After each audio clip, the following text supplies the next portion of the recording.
তাফসীর পেশ নিয়ে আসতেছেন উত্তরবঙ্গের আলোড়ন সৃষ্টিকারী হাফেজ মাওলানা মাহমুদুল হাসান। হাফেজ মাওলানা মাহমুদুল হাসান, খতিব ডিমলা ইউনিয়ন পরিষদ জামে মসজিদ ও মুহতামিম নুরুল হুদা হাফিজিয়া মাদ্রাসা ডিমলা মহোদয়কে কোরআন ও হাদিস থেকে তাফসীর পেশ করার জন্য সবিনয় অনুরোধ জানাচ্ছি। السلام عليكم ورحمة الله وبركاته.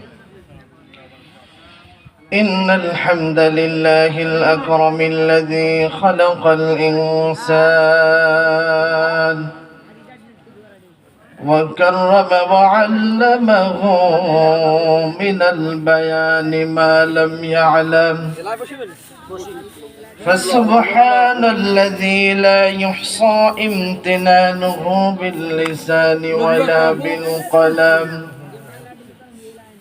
نشهد أن لا إله إلا الله وحده لا شريك له، ونشهد أن سيدنا وحبيبنا ومولانا محمدا عبده ورسوله الذي أرسله بالحق بشيرا ونذيرا وداعيا إلى الله بإذنه وسراجا منيرا.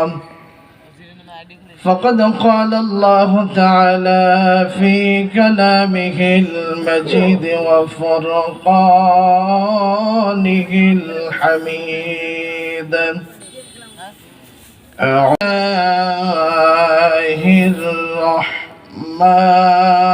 الرحمن الرحيم.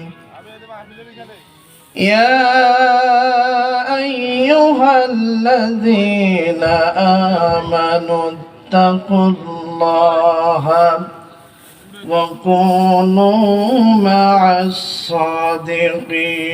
الصادقين. وقال تعالى: إن الله وملائكته يصلون على النبي يا أيها الذين آمنوا صلوا عليه وسلموا تسليما. درود إبراهيم. اللهم صل على محمد وعلى آل محمد كما صليت على إبراهيم وعلى آل إبراهيم إنك حميد مجيد.